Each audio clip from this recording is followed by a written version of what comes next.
Hello everyone, today I'll be talking about pros and cons of Aprilia RS 457 and here's the video. Pros. Talking about fun, this vehicle is really good on street. Etla ante like ee bandini nadutunappudu nak handling and ee vehicle pull power anedi smoothness highway meeda ekkadaina tracks meeda etlaina nadutunappudu bandi chaala neat ga handle chestundi, like it's going very subtle. And the vehicle ఎట్లా అంటే అంత vibrations అవ్వదు లో RPM దగ్గర, like vibrations కోసం ఇప్పుడు. And vehicle చాలా నీట్గా హ్యాండిల్ చేసుకుంటుంది, లైట్ వెయిట్. అండ్ నేను పట్టుకున్నప్పుడు నాకు తగినట్టు నాకు కావాల్సినట్టుగా వెహికల్ అది తయారవుతుంది. లైక్ దాని ఇంజిన్ నేను నడిపే విధంగానే అది రోడ్ మీదకి వెళ్తుంది. లైక్ ఏదో పిచ్చి పిచ్చిగా యాక్సిలేషన్ ఇకనే సొర్రని వెళ్ళిపోవడము, లేకపోతే స్లోగా వెళ్ళడము అట్లాంటివి చేయట్లేదు. వెహికల్ హయ్యర్ ఆర్పిఎంలో కూడా అది తక్కువ స్పీడ్లో మంచిగా అందుకుంటుంది దాని పికప్ అనేది. లైక్ ఇక్కడ కూడా చోక్స్ అండ్ జలక్స్ చేయకుండా చాలా నీట్గా వెళ్తుంది. నాకైతే వెహికల్ ఆ ప్రకారంగా ఫన్ ప్రకారంగా చూస్తే నాకైతే చాలా బాగా నచ్చింది. కాన్స్, బట్ వెహికల్ ఎట్లా అవుతుంది అంటే ఒక్కొక్కసారి దీని సస్పెన్షన్ని మనము అడ్జస్ట్ చేసుకోవాలి. బికాస్ అడ్జస్ట్ చేసుకోకుండా సస్పెన్షన్ని మనం నడిపామంటే ఆ టైంలో ఎట్లయితుందంటే suspension like bumps, like road pot holes or road మీద ఉన్న చిన్న చిన్న dents, like if you go on them vehicle సడన్గా ఇట్లా లైక్ హార్డ్ సస్పెన్షన్ ఇస్తుంది. లైక్ ట్యాంక్కి తలగడము, పెల్విక్ మొత్తము, ఆర్ ఎల్స్ హ్యాండిల్ ఇట్లా గట్టిగా స్ట్రెస్ అవ్వడం అట్లాంటివి అవుతుంది. బట్ నన్ను అడిగితే it's small minor thing, but still it is a thing. Pros and materials, వెహికల్కి యూజ్ చేసే మెటీరియల్స్ అయితే నాకు సీరియస్గా నాకు కాస్ట్ కటింగ్ నేను అట్లా అని మాట్లాడాలనుకోవట్లేదు కూడా. బికాస్ వెహికల్కి ఎంత నీట్గా అన్ని మెటీరియల్స్ యూజ్ చేశారంటే you can see the liveries on tank మీద liveries, stickers and also the vehicle matte colour paint job and everything, the batching of Aprilia and everything, the indicators, rear foot pegs, vehicle clutch plates, like clutch cover and engine guard, engine cover, and also the headlights, side mirrors, visors, they all are very sporty, like oka proper sports bike, racing bike etla undalo atlane దింపారు. Since it's a RS family in Aprilia, so ఆ bike ని అయితే ఎక్కడ compromise చేయలేదు materials లో. But vehicle ఒక ప్రకారంగా చూసుకుంటే నాకైతే వెహికల్ ఎక్కడ కూడా మెటీరియల్స్ దగ్గర కాంప్రమైజ్ అయినట్లేదు. సో నాకైతే మెటీరియల్ ఎక్కడ కూడా కాన్స్ కనిపించలేదు, అన్ని ప్రోసే కనిపించినాయి. Talking about the quick shifter, oh my god, buttery smooth. సీరియస్గా నాకైతే బటరీ స్మూత్ అనిపించింది. నేను చాలా క్విక్ షిఫ్టర్ ఉన్న వెహికల్స్ అంటాను, but bidirectional quick shifter దీనికి ఇచ్చింది చాలా స్మూత్ ఉంది. బికాస్ అప్ షిఫ్ట్ చేస్తున్నప్పుడు, డౌన్ షిఫ్ట్ చేస్తున్నప్పుడు, నేను డౌన్ షిఫ్ట్ డ్రైవ్ మ్యాచింగ్ చేసేటప్పుడు చాలా నీట్గా స్మూత్గా పడుతుంది. వెహికల్ చోక్ జలక్ చుప్పని ఇట్లా అవ్వడాలు ఎక్కడ అవ్వట్లేదు. క్విక్ షిఫ్టర్ అడిషనల్ ఛార్జెస్ పడతాయి, but to install quick shifter which price around 30,000 quick shifter install చేసుకోవాలి. But the good thing is that వాళ్ళు ఎట్లా అంటే ఆలోచించి చేశారు. The people who can afford quick shifter or not afford quick shifter వాళ్ళ కోసం ఆప్షనల్గా ఇచ్చారు. To have the best feel of that vehicle కావాలనుకుంటే you can pay more money. Or if you want to settle for a normal base model of this RS 457, you can just take it from a ex-showroom price. చాలా తక్కువ పడుతుంది. Or if you want the best version of top end, like top end RS 457 కావాలనుకుంటే మాత్రం accessories అన్ని purchase చేసుకునేటట్టు like వాళ్ళు పెట్టారు, which comes with quick shifter, TPMS, high wind visor, vehicle చాలా వరకు చాలా పార్ట్స్ అని వస్తాయి. And also front Brembo pads, racing pads వస్తాయి. I've also tried that. They are very beautiful compared to the stock Brembo Synthert. The Brembo Synthert racing pads are really beautiful. I didn't purchase it. I'm thinking about purchasing it, but prices, accessories కొంచెం ఎక్కువ ఉంటాయి, as you know. Cons. Vehicle quick shifter నాకు తగ్గట్టుగా పనిచేయదు. Like ఎట్లా అంటే ఒక్కొక్కసారి ఎప్పుడు అవ్వదు, like once in blue moon అన్నట్టు vehicle quick shifter doesn't respond properly. ఒక్కొక్కసారి గేర్స్ జామ్ అవుతున్నాయి, గేర్స్ జామ్ అయ్యి ఆ గేర్ అనేది TFT డిస్ప్లేలో సరిగ్గా రికార్డ్ అవ్వట్లేదు. లైక్ ఇప్పుడు 5th గేర్లో ఉన్నా, 5th గేర్ నుండి నేను 3rd గేర్కి లైక్ ఫాస్ట్గా గేర్ డౌన్ చేశాను. అది 3rd గేర్లో పడ్డా కూడా అది 5th గేర్ అని చూపిస్తుంది అండ్ గేర్ అనేది లాక్ అవుతుంది. నాకు యాక్చువల్లీ ఇది బెంగళూరు హైవే మీద అయింది ఇన్సిడెంట్.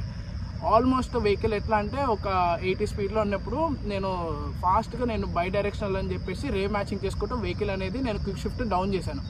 బట్ స్టిల్ ఆ వెహికల్ గేర్ అనేది జామ్ అయిపోయి వెహికల్ అనేది స్లో అవ్వాలి. న్యూట్రల్లో పడితే ఎట్లా ఫాస్ట్గా వెళ్ళిపోతుంది, న్యూట్రల్లో వెళ్ళినట్టు వెహికల్ మొత్తం అట్లా వెళ్ళిపోయింది ఒకటేసారి. బ్రేక్స్, రియర్ బ్రేక్స్ ఎట్లాగో నొక్కితే బండి ఆగేది కాదు.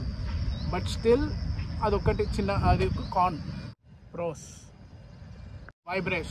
వైబ్రేషన్స్ అనేది నాకు లోవర్ ఆర్పిఎంలో ఎక్కడ కనిపించలేదు, అండ్ హైయర్ ఆర్పిఎంలో కూడా నాకు పెద్ద తెలియదు. బట్ లోవర్ ఆర్పిఎంలో వైబ్రేషన్స్ అయితే ఉండదు. వెహికల్ చాలా స్మూత్గా ఉంది. ఎంత స్మూత్ అంటే లైక్ నడుపుతుంటే వెహికల్ అసలు ఆన్లో ఉందా లేదా తెలీదు. యాక్చువల్లీ సౌండ్ బట్టే తెలుస్తుంది వెహికల్ ఆన్ ఉన్నట్టు. బట్ వైబ్రేషన్స్ అనేది మాత్రము బిలో 7000 ఆర్పిఎం అసలు వైబ్రేషన్స్ రాదు.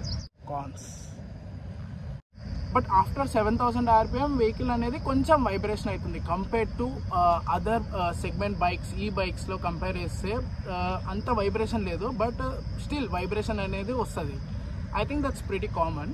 బట్ నాకైతే ఎందుకో అది కాన్ అనిపిస్తుంది, బికాస్ ఈ బండికి వైబ్రేషన్ అనేది రావద్దు. Because compare to other hire CC segment bikes నేను నడిపిన దాంట్లో ఎట్లా అంటే హైయర్ ఆర్పిఎంలో కూడా వైబ్రేషన్స్ రావు. అవి okay, maybe they are very costly. అంత డబ్బులు దీనికి మనం పెట్టలేదు కాబట్టి దీనికి అంత ఫీచర్స్ రావు. Still even though it's a refined engine అంత పెద్ద ఫీచర్స్ అయితే రావు. బట్ స్టిల్ ఎట్లా అంటే 7000 ఆర్పిఎం దాటిన తర్వాత వెహికల్ మాత్రం వైబ్రేషన్స్ వస్తాయి.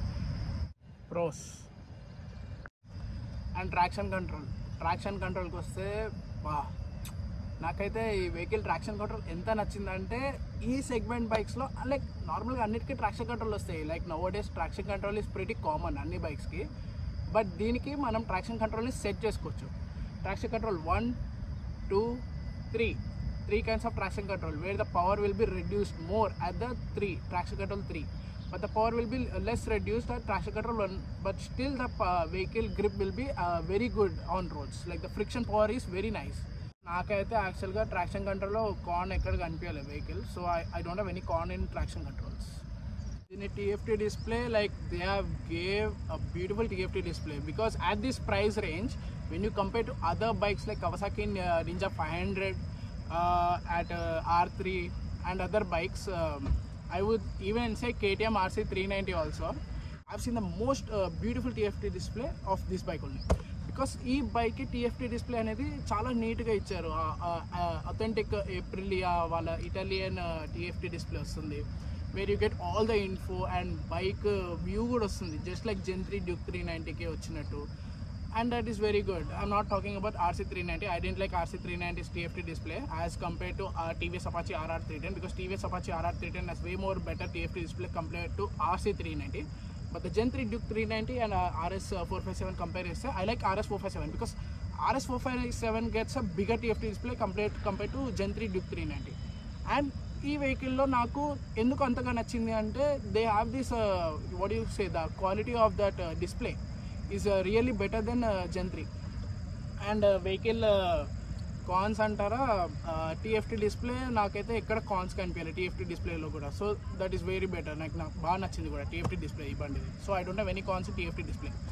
సౌండ్, ఓ మై గాడ్, ఈ వెహికల్ సౌండ్ అయితే సీరియస్లీ 270 క్రాంక్ అన్ని బైక్స్కి వస్తున్నాయి ఈ మధ్య, like Suzuki GSX 6R and Royal Enfield 650s and ఇది 457, వీటికి 270 క్రాంక్ ఇచ్చారు. But this bike sounds very beautiful, because దీని బోర్ పిస్టన్ అనేది 2 bore pistons, but still they are bigger compare to other bikes. That is the reason they have more BHP and more newton meters compare to the 650cc and 500cc. స్టిల్ నాకు sound ప్రకారంగా చూస్తే ఈ bike sound అయితే నాకు చాలా year గ్యాసంగా ఉంటుంది. నాకు చాలా బాగా నచ్చింది. లైక్ ఎట్లా అంటే పాట, మంచి పాట వింటున్నట్టు ఉంటుంది బైక్ వెళ్తుంటే. They have this authentic Italian sound, like dry clutch అంటారు చూసారా, వెహికల్ ఐడిల్లో ఉన్నప్పుడు ఒక డ్రై క్లచ్ సౌండ్ లెక్క వస్తుంది. And also this vehicle sound ఎట్లా అంటే ఆ బీట్ అనేది మరీ రఫ్గా రాదు అండ్ చాలా స్మూత్గా రాదు. ఈ Z900కి వచ్చినట్టు చాలా smooth, like Ducati. It comes just like a Ducati stock exhaust. So I don't have any cons in sound also, because the sound is very beautiful of this bike. It's completely worth sound asal enna adute worth நம்ம பார்த்த வேற எல்லாம் worth வருமா worth நீ உங்க அண்ணால பாத்தியா ஒரு அந்த மாதிரி இருக்காருமா. And talking about looks, oh my god, this is a snack. Serious గా చాలా బ్యూటిఫుల్ ఉంటుంది వెహికల్ చూడడానికి. రోడ్ ప్రెజెన్స్ అనేది చాలా బాగుంది, బికాస్ దూరం నుండి చూస్తుంటే ఎవరైనా లైక్ చాలామంది నాకు ఈ మాట కూడా అన్నారు, bro your bike looks just like RS V4, the 1100 factory, the beast. ఆ బండి లెక్క ఉందన్నట్టు దూరం నుండి, all because of this DRLs. ఆ డిఆర్ఎల్ అనేది the authentic RS family DRLs ఇచ్చారు 457కి. ఈవెన్ ఈ వెహికల్ ఎంత చిన్న సీసీ అయినా అదే ఇచ్చారు.